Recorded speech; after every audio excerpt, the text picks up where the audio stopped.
자, 전통의 코너입니다. 저희 뉴스공장의 역사와 함께한 코너. 예. 바른정당의 김성태 의원 나오셨습니다. 예, 안녕하세요. 김성태입니다. 더불어민주당의 안민석 의원 나오셨습니다. 네, 조기 대선 기획자로 지목된 안민석 의원입니다. 대선 기획자.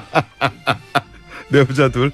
이제 본인이 이렇게 최순실 국정농단을 밝혀내서 조기 대선이 왔다는 그런 얘기겠죠. 아니, 예, 사실입니다. 예. 박근혜 전 대통령과 국정농단 세력들이 이 탄핵이 3년 동안 기획됐다고, 그래서 조기 대선이 치러지게 됐다고 그렇게 이야기하지 않습니까?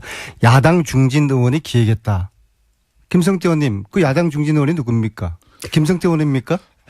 지난 2014년부터 안민석 의원이 국회 국정조사를 비롯한 대정부 질의를 통해서 정윤의 최순실의 딸 정유라의 2대 부정 입학 문제를 그때부터 이제 의혹을 제기한 게 지금 이 종착역까지 온 그렇죠. 거죠. 근데 제가 기획을 했다 그러면은 제가 뭐 그건 사실이죠. 신도 아니고 이걸 제가 어떻게 기획을 하겠습니까? 최초로 발굴한 분이 맞죠. 예. 기획은 하지 않았으니까. 최초로 문제 제기가 정확하게. 예, 감옥에 계신 분들 사람이죠. 저를 그렇게 오해하지 마세요. 제가 이렇게 뛰어난 능력자가 아닙니다. 자, 안민석 의원님. 네.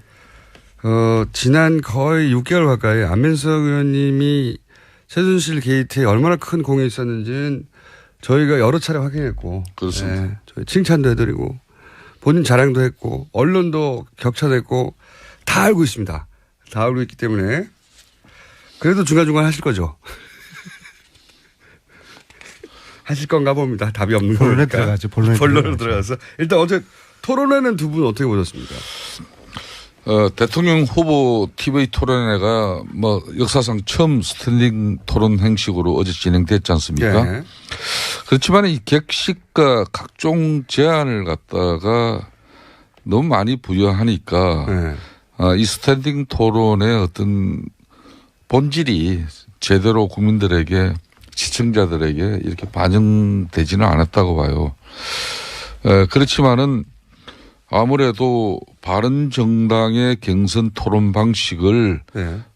처음으로 이렇게 이제 적용했다는 것은 뭐 그런 측면에서 바른정당은 자부심을 가지고 역시 스탠딩 토론에 이렇게 이제 훈련이 된 유승민 후보가 지금 유승민의 재발견이라는 이야기가 나올 정도로 역시 어제도 차분하고 일관되게 토론을 주도했죠. 또 그 내용은 정확한 이렇게 데이터에 기반한 논리를 제시했고 또 한편으로는 본인의 답변은 명쾌했어요. 네. 또 상대에게는 송곳 같은 그런 질문을 날렸죠.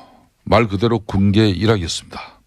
그런데 다만 이 토론 잘하는 순수가 지지율의 역순이라는 게 가장 참 아이러니하고 안타까울 따름이죠. 당연히 이제 그 바른정당의 의원님으로 바른정당의 후보를 가장 먼저 칭찬한 건 당연한데 그러면 유승민 후보를 제외하고 예. 토론회를 잘했다 못했다기보다는 토론회로부터 가장 이득을 챙겨가는 사람이 누굴까요? 좀 다른 얘기거든요.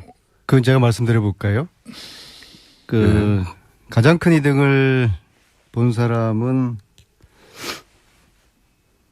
역시 안민석. 홍준표. 왜냐하면은 철저한 자기 실리를 챙겼고 자기 존재감을 지지자들에게 부각시켜줬고요. 근데 저는 이 평가 관점을 이강구도를 형성하고 있는 문재인 안철수 요 관점에서 제가 좀 평가해 보려고 하는데요. 일단 문재인 관점에서 보면은 철저하게 1대4 기울어진 문재인 청문회와 같은 그런 토론회였다. 이제 그런 생각을 합니다. 거의 20개 질문을 집중적으로 받았기 때문에 이게 답변의 시간을 할애하느라고 시간 총량제였지 않습니까? 네.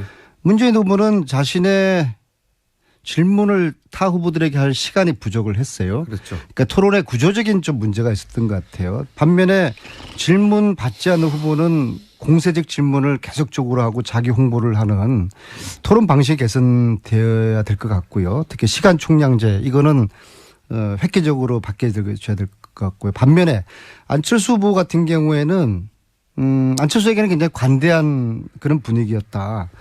지금 현재 문제되고 있는 유치원 이야기라든지 1+1 그 교수 특혜 임용 이런 것들은 아예 언급이 되지 않았어요. 특히 저는 어제 한 가지 아쉬운 질문 하나가 있는데요. 지난 제가 잠시 언급했지만은 국정감사에서 교문위 국정감사에서 국정농단 관련된 언급을 단 한 차례도 하지 않은 것에 대해서 이 질문 왜 빠졌는가. 그 속기록을 분석을 며칠 동안을 저희 의원실에서 했는데요. 이 웃을 일 아닙니다. 공장장님. 국정농단 관련해가지고 교문위 국정감사 기간 동안에 국정농단 관련된 언급이 의원들이 총 1517 1517회 언급이 있었어요. 예. 그 야당 의원들이 15분이거든요. 야당 의원들 평균 그러면은 몇 회씩 했습니까? 100회 한 거 아닙니까? 예. 안철수 후보는 몇 회 했을 것 같습니까? 공장장님? 그러니까 안철수 후보가 이제 거기에 대해서 언급이 없었다고 계속 주장하시는 거예요. 일철 언급이 없었어요. 일철. 이 문제는 끈질긴 분입니다. 우리 그러니까 이 안민석 문제는 의원님한테 걸리면은 왜 국정농단 진실규명에 침묵했는지 이걸 어제 물어봤어야 되는 겁니다. 동료 야당 의원들은 전쟁이 나와서 총 들고 전쟁터에 나가서 아주 죽으라고 싸우고 있는데 안철수 의원은 왜 혼자서 가방 들고 도서관 가는 그런 자세 이것을 어제 물었어야 됐는데요. 다른 후보들이 안철수 의원에 대해서 이 정말 결정적인 질문을 묻지 않은 것은 두 가지 중에 하나일 겁니다. 첫째, 준비가 덜 됐거나 이런 거에 대한 준비가 안 된 거죠. 둘째는 안철수 후보 봐주기가 아니었는가. 정말 저는 그렇게 묻고 싶습니다. 안철수의 미래는 정의가 없는 미래가 아닌가. 그런데 안민석 의원님. 네. 그건 어제 문재인 후보를 통해서 왜 교문위 상임위에서 최순실 국정농단에 대한 그런 주장과 언급이 없었냐고. 그는 문재인 후보가 안철수 후보를 공격할 수 있게끔 그 자료를 제공해 주시고 거기서 문제 제기가 돼야지. 거꾸로 여기 교통방송에서 왜 안민석 의원이 그렇게 문제 제기를 해요? 이렇게 듣고 보니까 안민석 의원이 잘못한 걸로 되고 있어요. 제가 맞지 않아요. 제가 핵심이 그리고 아니잖아요. 핵심이 아니고 저는 이 질문을 그리고 하실 줄 알았고 그리고 이 질문을 할 시간이 그런 여유가 문재인 후보에게 주어지지 않았기 때문에 사실 그렇지만은 다음 토론회에서는 이 질문을 안철수 후보에게 다른 후보들이 꼭 한번 물어봤으면 좋겠어요. 왜 진실 규명에 침묵했는지. 토론의 키워드는 주적이었어요. 오늘 아침까지도 포털 사이트에 실시간 검색 1위가 주적입니다. 그런데 그 주적인 문재인 후보는 북한을 주적이라고 말하지 못했어요. 또 홍준표 후보는 문재인 후보를 주적이라고 말하는 한마디로 웃지 못할 상황을 어제 우리 국민들에게 다 보여줬죠. 그런 측면에서 문재인 후보는 국민연금 소득 대체율 인상을 위한 그런 지원 마련 방안 문제를 포함해서 여러 질문에 대해서 물론 답변할 시간이 제가 객관적으로 봐도 다른 후보들이 사실상 어제는 문재인 후보 청문회라고 해도 간이 아닐 정도로 집중됐기 때문에 충분하게 해명은 하지 못했지만은 하지만 문재인 후보로 제대로 된 설명 답변이 되지 않았어요. 안철수 후보도 결코 좋은 점수를 받긴 어제 힘들 겁니다.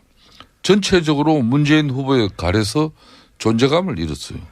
어정쩡한 답변 때문에 또 본인의 의사를 확실히 전달하는 데 실패했어요. 어제 객관적으로 제가 보는 어제의 토론회는 홍준표 후보가 자기 지지층을 대단히 만족할 수 있는 그런 자기 지지층은 확실하게 끌어들일 수 있는 그런 토론은 어제 홍준표 후보가 두 분이 다 동의하시네요. 저도 전체적으로 토론의 기법은 심상정 유승민 두 분이 토론 스킬이 돋보이는 그런 토론회였고요. 자기 지지층을 잘 어필하는 것은 홍준표 후보였다고 저도 동의합니다.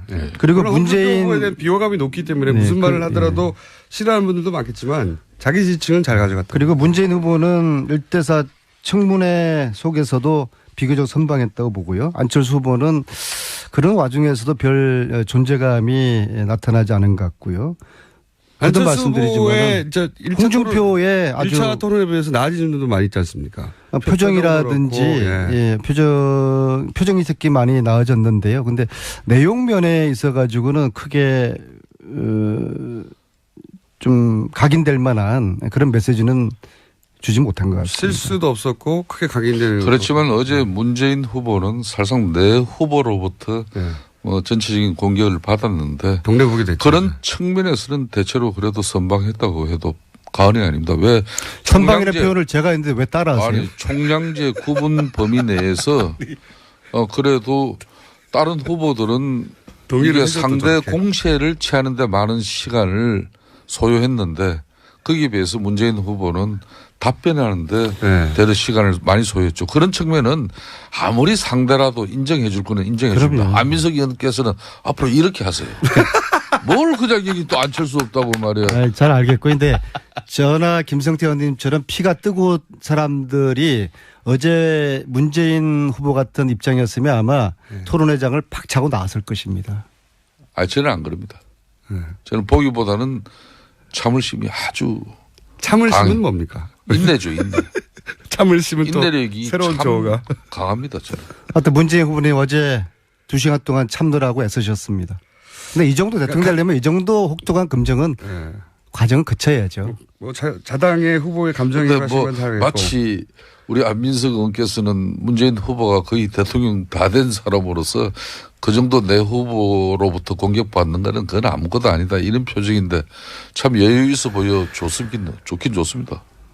근데 그 여유가 끝까지 갈 수 있을까요? 이 조기 대선은 촛불 민심이 만들어낸 시대적인 결과이기 때문에 이번 대선의 결과는 당이나 개인의 그런 역량보다는 이 촛불이라는 시대 정신, 이 흐름 속에서 대통령이 결정될 수밖에 없는 그런 역사적인 필연의 그런 지금 결과가 나올 것입니다. 두고 보십시오. 그거는 뭐 지금까지 역대 민주당 대선 후보에 우리 안민석 의원께서는 한 번도 제대로 이렇게 확실한 의사표명과 흔히 말하는 줄을 서지 않았는데 이번에는 너무 확고한 의지를 가지신 것 같아서 저도 범상찮게 보고 있습니다만은 그래도 잘하십시오. 1대4 청문.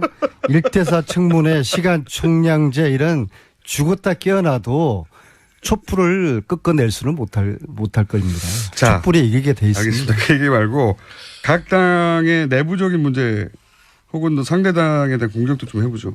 일단 어제 그 이혜원 의원도 한참 얘기하고 갔는데 유승민 후보가 좋은 보수 후보를 임을 스스로 여러 차례 입증했는데 토론에서도 그렇고 당내에서 이제 지지율이 안 올라서 이제 여러 가지 말들이 많지 않습니까? 이거 어떻게 정리돼 갑니까? 그렇습니다. 이 정치는 식물이다 보니까 우리 국민들도 다 인정하는 유승민 후보가 많이 준비했고 또 똑똑하고 또 많은 국정 운영에 대한 어떤 그런 비전과 대안을 제시하는 그런 부분에 대해서는 상당히 인정을 해요.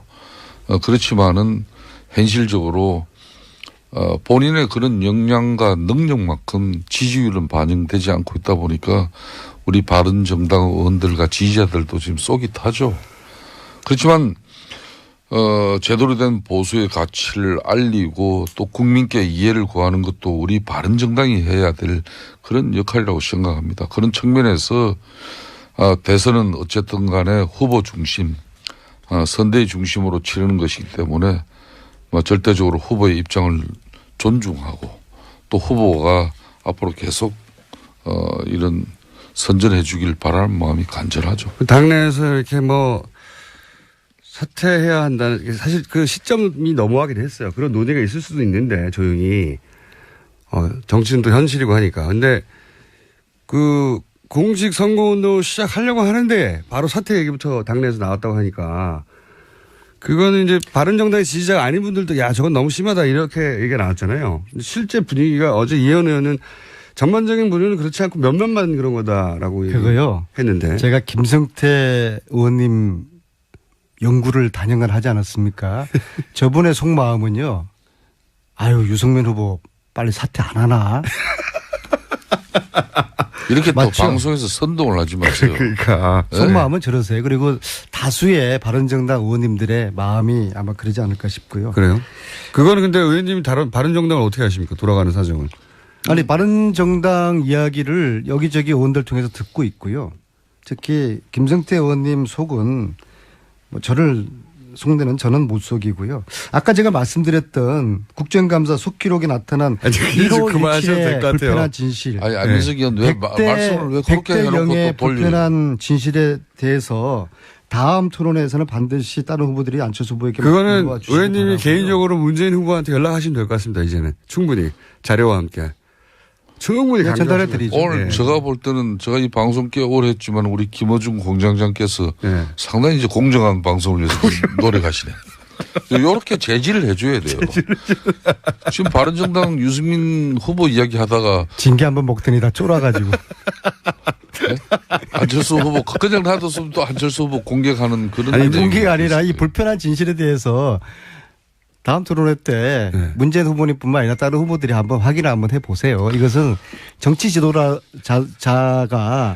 이 진실을 외면하고 이 불의를 못 본 척하는 거 이것은 굉장히 심각한 것이거든요. 저는 또 저런 생각도 듭니다. 보통 이제 똑같은 얘기를 반복하면 어느 순간 점점 지겹기 아무리 올바른 얘기도 지겹기 시작하거든요. 네. 그래서 점점 지겨워지니까 더 하지 말라고 하는데 그걸 넘어섰잖아요. 그럼 항복을 하게 됩니다. 항복을 하게 되고 제가 이런 집요함으로 최순실 천일 동안 쫓았지 그러니까 않습니까? 저런 어느 정도의 감탄에 이르게 돼요. 이렇게 끝까지 그래서 끝나지 않은 전쟁 책도 쓰지 않았습니까? 네, 알겠습니다. 그런데 아무튼 바른정당 같은 경우에는 이게 맹자 이야기를 제가 좀 들려드리고 싶어요. 전쟁은 총칼로 하지만 정치는 명분으로 해라. 이게 맹자님 말씀이시거든요. 지금 유승민 후보가 지지율이 낮다고 해서 선거 비용 때문에 사퇴하는 것은 이건 정치공학적인 접근이고요. 명분이 없는 겁니다. 그리고 어제 토론회에서 유승민 후보는 완주하겠다고 국민들에게 선언했잖아요. 단 안철수 후보 입장에서 보면은 만약에 앞으로 수일 내에 양강 구도가 무너지고 문재인과 지지율 격차가 커지면 단일화 카드를 또 꺼낼 가능성도 있지 않을까. 요걸 좀 지켜봐야 될 것 같아요. 이게 지금 이 아프시죠? 제가 잘 봤죠. 아니 이번 조기 대선 판에 민주당의 그것도 가장 중추적인 인사인 안민석 의원이 참 우리 바른정당의 유승민 후보를 저렇게 끔찍하게 생각해주고 저렇게 참 많은 격려를 해주시는 것은 훌륭하신 후보잖아요. 저분 이야기를 끝까지 들어야 됩니다. 솔직히 안민석 의원도 좀 속이 없는 이야기 할 때는 좀 보면은 눈을 못 맞춰요. 눈이 좀 집중이 안 돼요. 눈동자가 집중이 안 되는 저분의 특성이 있는데. 그게 이렇게 읽힙니까? 당연히 읽었죠. 유승민 후보가 문재인 후보에게 덕이 되고 또 도움이 안 된다면은 저런 이야기 죽었다 깨나도 저런 완주하는 게 문재인 후보에게 도움이 되니까 지금. 당연히 우리 유승민 후보가 완주하는데 문재인 후보의 당선을 위해서 적극적인 1등 공신이라는 걸 본인이 저렇게 이야기하는 거예요. 그게 다 읽힙니까? 다 읽히죠. 큰일 났다. 참. 우리 안민석 의원이랑 저랑 너무 솔직한 게 이제 흠이지 않습니까? 김성태 의원님 역시 고수세요, 저보다. 그럼 의원님, 김성태 의원님. 그래서 바른정당은 어떻게 이 분위기가 정리됐습니까? 사실상 바른정당 내에서는 이제 우리 후보가 선출되고 여러 형태로 국민들에게 이제 후보의 이미지 메이킹뿐만 아니라 여러 가지 후보의 역량과 능력을 국민들에게 어필할 수 있는 많은 시간이 지나갔음에도 불구하고 지지율이 오르지 않으니까 문제는 이제 만일 5월 9일 날 선거날 이런 우려되는 성적표를 받게 되면은 그 이후에 이제 아까 제가 정치는 생물인데 바른정당의 앞으로 존립이 가능하겠냐. 존립의 문제와 또 정치인 33명의 또 운명과 정치적 미래가 또 상당히 걸려 있는 부분이죠. 그리고 지역위원장들 그러니까 당장 이 대선을 치르고 나면은 1년 이후에는 또 지방자치선거를 치러야 됩니다. 과연 우리 바른정당의 지방자치선거에 임할 수 있는 그런 후보들이 얼마나 몰리겠습니까? 그런 측면에서 우리는 이 낮은 지지율을 어떻게든 극복해서 그래도 완주를 한다면은 납득할 만한 성적표를 손에 쥐지 않으면은 우리 국민들도 그렇고 정치는 항상 결과만 가지고 이야기하지 나중에 가서 정말 좋은 후보 가지고 선전하고 훌륭했다. 이 평가가 계속 나올 수가 없어요. 그런 평가 주면 지지율도 좀 줘야죠. 지금 이 이상한 현상은 우리 후보 좋고 똑똑한 거는 다 인정하는데 지지를 안 해주고 있다는 거예요. 이거 참 희한한 일이에요. 이거. 네. 힘드시죠 요즘? 힘들어요. 제가 말씀드린 맹자님의 그 말씀을 정치를 명분으로 하라. 앞으로 3주 후에 결과가 두려우시겠지만 이럴수록 명분을 잃지 마세요. 예?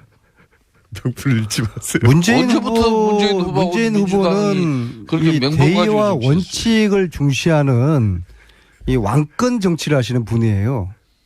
요즘 많이 흔들리던데 보니까. 예? 사드 배치 반대하면 끝까지 반대해야지. 대선 앞두고 있으니까 물론 상황은 좀 변화됐습니다만은 지금 사드 배치할 수 있다 이렇게 나가는 건 문재인 후보의 변화 아닙니까? 그 변화 좋아요. 김성태 의원님 말씀은 이제 실리와 타협 이런 것을 좀 강조하는 이제 일종의 패권 정치거든요. 패권 정치가 나쁘다는 건 아니에요. 그러나 좀 다른 정치 스타일로 이제 왕권 정치가 원칙과 대의를 중시하는 그런 정치인데 제가 볼 때는 문재인 후보는 정치인으로서 이 패권보다는 왕권 정치를 왕도 정치를 그게 무슨 말입니까? 잘 이해 못하는데 조금 전에 진심이 나왔어요. 왕권 정치는 나쁜 거 아니에요? 아니요. 왕권이나 왕도 정치. 원칙과 대의를 중시하는 그런 공장장님 왕권이나 패권이나 무슨 차이겠습니까? 저도 왕권 나쁜 거 아닙니까? 우리 선조들이 정치적인 논란의 과정에서 항상 왕도를 걷는 정치가 있었고 왕권이 아니라 왕도. 왕도를 걷는 정치가 있었고 이 패권을 추구하는 정치가 있었습니다. 그런데 지금도 마찬가지고 지금 바른 정당입니까? 바른 정당이 힘들수록 이 맹자의 말씀을 잘 상대당을 중시하시고 해마하지 말라고. 오늘도 왜 순실이당 이런 이야기 또 왜 알아서요? 예? 아니 안 하시고 있는데 오늘 왜 그 얘기를 또 거기서 꺼내시면 어떡합니까? 징계받았잖아요. 근데 정치가 해악과 풍자가 없는 이 정치는 삭막한 정치인데 앞으로 제 입에 재갈이 물려져 가지고 해악과 풍자를 더 이상 할 수 없다는 것이 저도 전적으로 우리 안민석 의원님 말씀 동의합니다. 그렇죠. 너무 심하게 하지 마세요. 지난번에 박지 정당에 순실이 정당에 이 방송에 얼마나 그렇게 상대 정당을 폐마하고 해모하는 발언을 냈으면 내가 고발했습니까? 오직 하면 언론중재위가 안민석 의원 이 방송에 부적절한 발언에 문제가 있다고 지적한 거 아니에요? 그건 이제 안철수 후보 측에서 고발을 해서 그런 징계가 나왔는데요.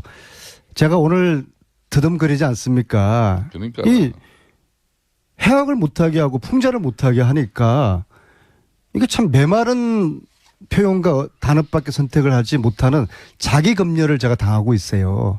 예술가들이 당하는 자기 검열의 고통을 제가 오늘 이 아침에 당하고 있습니다. 자, 그러면은 유승민 후보는 이제 TK 벗어나서 수도권에 올인하는 걸로 전략을 바꿨죠. 이제. 그렇습니다. 좀 늦은 것 같긴 한데. 좀 사실상 이제 본격적인 대선 이제 운동 기간 이전에는 TK를 중심으로 한 보수의 적자가 되려고 많은 노력을 기울였지 않습니까? 그런 만큼 이제 본인이 잘할 수 있는 특히 수도권의 취약계층, 비정규직이나 이런 사회적 소외 취약계층을 아우러내는 그런 대선 행보를 함으로써 알겠습니다. 서민 그리고 경제 대통령이 되겠다는 확고한 의지를 보이고 김성태 안민석 의원이었습니다. 감사합니다. 안민석 의원이었습니다. 자, 전통의 코너입니다. 저희 뉴스공장의 역사와 함께한 코너. 네. 바른정당의 김성태 의원 나오셨습니다. 예, 안녕하세요. 김성태입니다. 더불어민주당의 안민석 의원 나오셨습니다. 네, 조기 대선 기획자로 지목된 안민석 의원입니다. 조기 대선 기획자. 내부자 둘. 이제 본인이 이렇게 최순실 국정농단을 밝혀내서 조기 대선이 왔다는 그런 얘기겠죠. 아니, 예, 사실입니다. 예. 박근혜 전 대통령과 국정농단 세력들이 이 탄핵이 3년 동안 기획됐다고 그래서 조기 대선이 치러지게 됐다고 그렇게 이야기하지 않습니까? 야당 중진 의원이 기획했다. 김성태 의원님, 그 야당 중진 의원이 누굽니까? 김성태 의원입니까? 지난 2014년부터 안민석 의원이 국회 국정조사를 비롯한 대정부 질의를 통해서 정윤의 최순실의 딸 정유라의 2대 부정 입학 문제를 그때부터 이제 의혹을 제기한 게 지금 이 종착역까지 온 그렇죠. 거죠. 근데 제가 기획을 했다 그러면은 제가 뭐 그건 사실이죠. 신도 아니고 이걸 제가 어떻게 기획을 하겠습니까? 최초로 발굴한 분이 맞죠. 네. 기획은 하지 않았으니까. 최초로 문제 제기가 정확하게. 감옥에 계신 분들 저를 그렇게 오해하지 마세요. 제가 이렇게 뛰어난 능력자가 아닙니다. 자, 안민석 의원님. 네. 지난 거의 6개월 가까이 안민석 의원님이 최순실 게이트에 얼마나 큰 공이 있었는지는 저희가 여러 차례 확인했고. 그렇습니다. 네, 저희 칭찬도 해드리고 본인 자랑도 했고 언론도 격차됐고 다 알고 있습니다. 다 알고 있기 때문에 그래도 중간중간 하실 거죠. 하실 건가 봅니다. 답이 없는 거니까. 본론에 들어가죠. 본론으로 들어가서. 일단 어제 토론회는 두 분 어떻게 보셨습니까? 대통령 후보 TV 토론회가 뭐 역사상 처음 스탠딩 토론 형식으로 어제 진행됐지 않습니까? 네. 그렇지만 이 객식과 각종 제안을 갖다가 너무 많이 부여하니까 이 스탠딩 토론의 어떤 본질이 제대로 국민들에게 시청자들에게 이렇게 반영되지는 않았다고 봐요.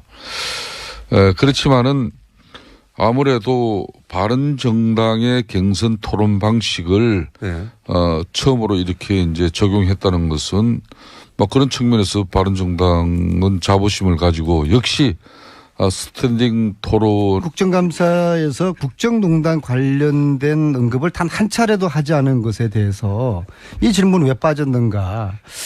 그 속기록을 분석을 며칠 동안을 저희 의원실에서 했는데요. 이 웃을 일 아닙니다. 공장장님. 국정농단 관련해가지고 교문위 국정감사 기간 동안에 국정농단 관련된 언급이 의원들이 총 1517, 1517회 언급이 있었어요. 그 야당 의원들이 15분이거든요. 야당 의원들 평균 그러면은 몇 회씩 했습니까? 100회 한 거 아닙니까? 안철수 후보는 몇 회 했을 것 같습니까, 공장장님?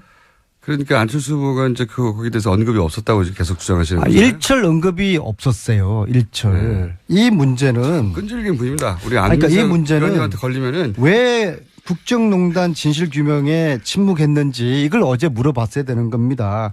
동료 야당 의원들은 전쟁이 나와서 총 들고 전쟁터에 나가서 아주 죽으라고 싸우고 있는데 안철수 의원은 왜 혼자서 가방 들고 도서관 가는 그런 자세 이것을 어제 물었어야 됐는데요. 다른 후보들이 안철수 의원에 대해서 이 정말 결정적인 질문을 묻지 않은 것은 두 가지 중에 하나일 겁니다. 첫째, 준비가 덜 됐거나 이런 거에 대한 준비가 안 된 거죠. 둘째는 안철수 후보 봐주기가 아니었는가. 정말 저는 그렇게 묻고 싶습니다. 안철수의 미래는 정의가 없는 미래가 아닌가. 그런데 안민석 의원님. 네. 그건 어제 문재인 후보를 통해서 왜 교문위 상임위에서 최순실 국정농단에 대한 그런 주장과 언급이 없었냐고. 그는 문재인 후보가 안철수 후보를 공격할 수 있게끔 그 자료를 제공해 주시고 거기서 문제 제기가 돼야지. 거꾸로 여기 교통방송에서 왜 안민석 의원이 그렇게 문제 제기를 해요? 이렇게 듣고 보니까 안민석 의원이 잘못한 걸로 되고 있어요. 제가 맞지 않아요. 제가 핵심이 아니잖아요. 핵심이 아니고 저는 이 질문을 그리고 하실 줄 알았고 그리고 이 질문을 할 시간이 그런 여유가 문재인 후보에게 주어지지 않았기 때문에 사실 그렇지만은 다음 토론회에서는 이 질문을 안철수 후보에게 다른 후보들이 꼭 한번 물어봤으면 좋겠어요. 그분 왜 진실 규명에 침묵했는지. 토론의 키워드는 주적이었어요. 오늘 아침까지도 포털 사이트에 실시간 검색 1위가 주적입니다. 그런데 그 주적인 문재인 후보는 북한을 주적이라고 말하지 못했어요.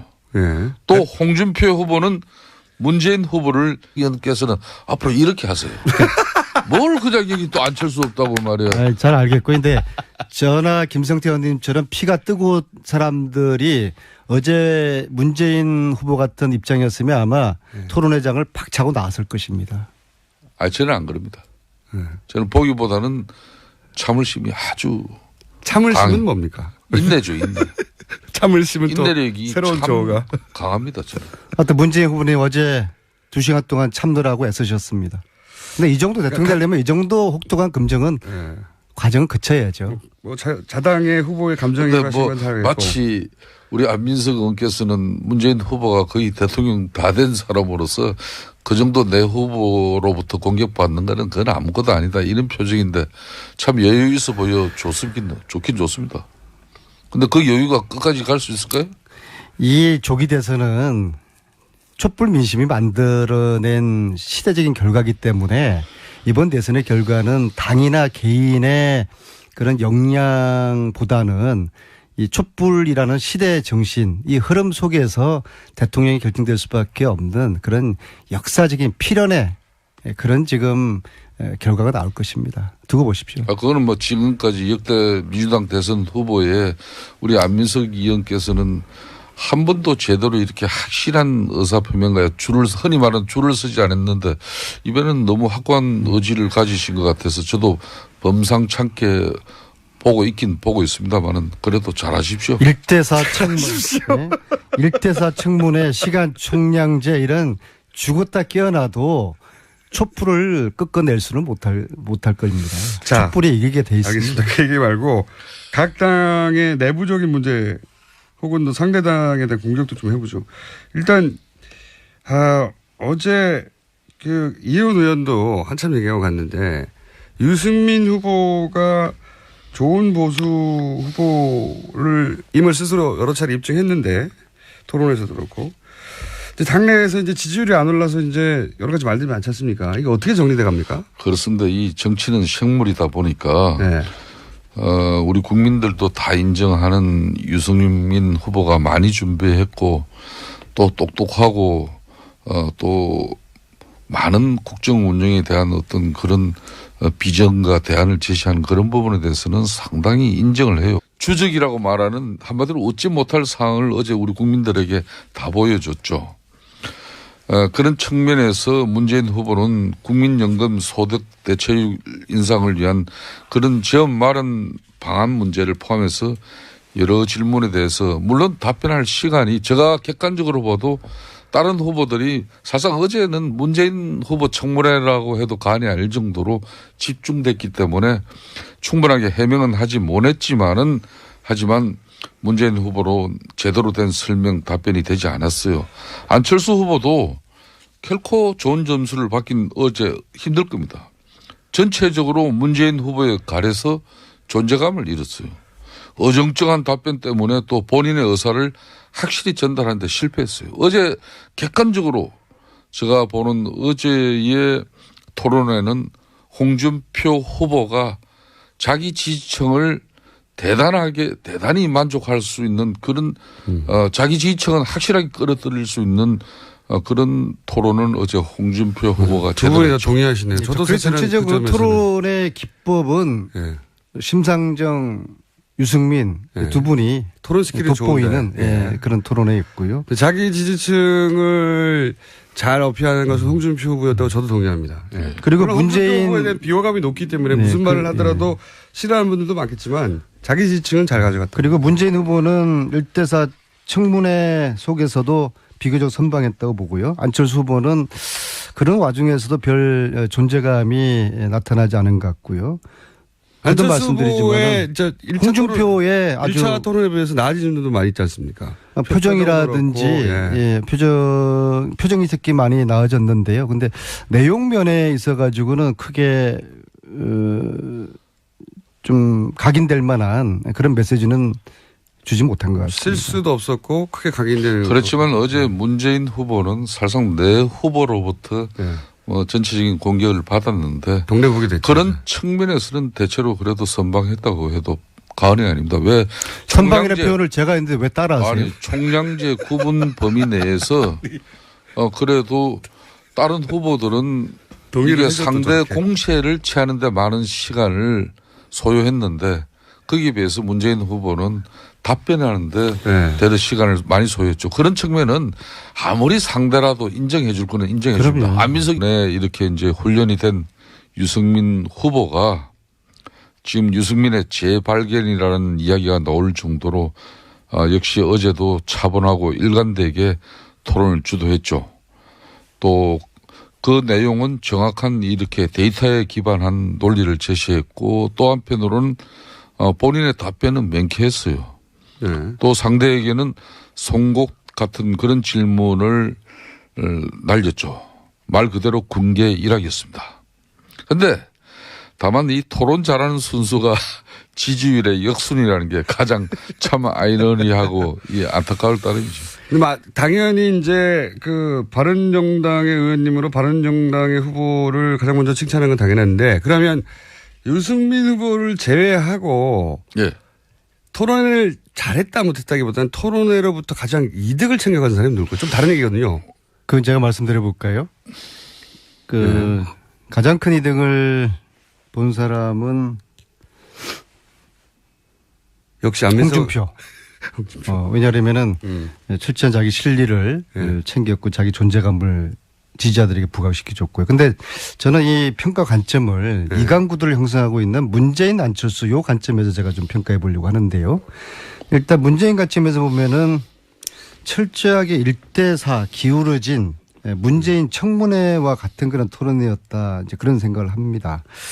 거의 20개 질문을 집중적으로 받았기 때문에 이게 답변의 시간을 할애하느라고 시간 총량제였지 않습니까? 네. 문재인 후보는 자신의 질문을 타 후보들에게 할 시간이 부족을 했어요. 그렇죠. 그러니까 토론에 구조적인 좀 문제가 있었던 것 같아요. 반면에 질문 받지 않는 후보는 공세적 질문을 계속적으로 하고 자기 홍보를 하는 토론 방식이 개선되어야 될 것 같고요. 특히 시간 총량제 이거는 획기적으로 바뀌어야 될 것 같고요. 반면에 안철수 후보 같은 경우에는 안철수에게는 굉장히 관대한 그런 분위기였다. 지금 현재 문제되고 있는 유치원 이야기라든지 1+1 그 교수 특혜 임용 이런 것들은 아예 언급이 되지 않았어요. 특히 저는 어제 한 가지 아쉬운 질문 하나가 있는데요. 지난 제가 잠시 언급했지만은 국정감사에서 교문이